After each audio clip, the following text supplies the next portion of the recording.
Your daughter shared her chicken pox with me 14 years ago. Claire couldn't help smiling. Sasha always had that effect on her, even in the worst of times. They had been best friends since meeting on the train in 1992, 20 years ago. Then they had been young brides filled with hope and excitement and dreams of happily ever after. Soon, there were 4 of them who met every weekday on the 8:27 Westport to Grand Central Express train. Julia and Paulina got on the train in Fairfield and saved the 4-seater in the 3rd carriage back. Claire and Sasha got on in Westport with coffee and croissants. On that train to Manhattan, the 4 of them had shared their lives, the triumphs as well as the struggles to balance the careers they loved with family life. More recently, they admitted their mixed feelings now that the children they practically raised together had left for college. Most discussed their marital troubles. Not Claire. Her husband, Mark, had long held important positions in the U.S. government. Currently, he was special advisor to the president on Middle Eastern affairs. Even a whiff of scandal would wreck everything he had spent his life working towards. At least, that's what he was always telling Claire. So she kept her problems to herself, except where Sasha was concerned. You just couldn't lie to Sasha. The other women, too, sensed something was amiss in the seemingly perfect marriage of Claire and Mark Saunders. They said nothing out of love for their friend, but they worried. May I remind you, Sasha, that the dinosaurs are extinct? Go to lunch. Tell Julia and Polly I'll be there next Saturday, without fail. She tried to keep her voice light.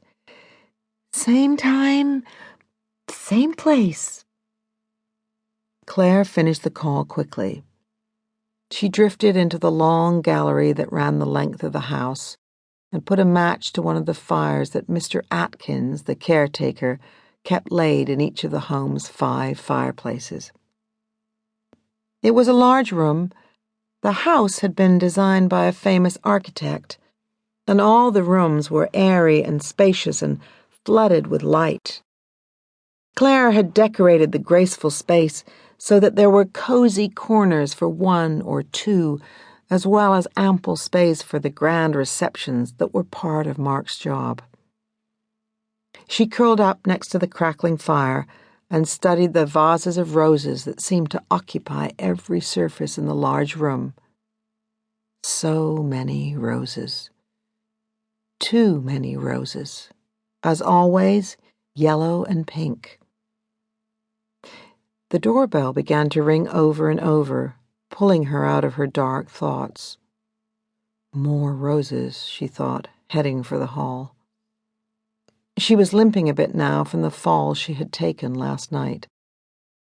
She pulled the door open, but instead of the delivery man from Petals, there stood Sasha.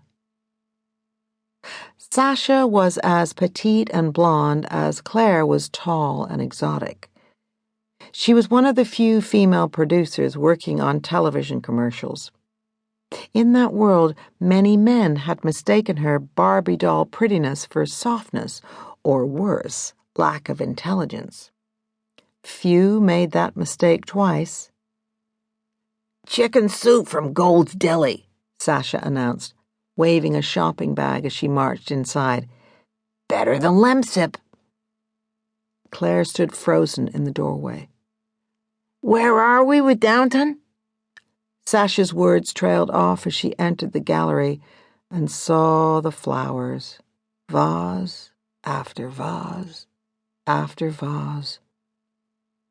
Claire still hadn't moved. "Dear God," the words came out in a whisper. "So many." Sasha turned back to her friend, fearing what she would see, but knowing.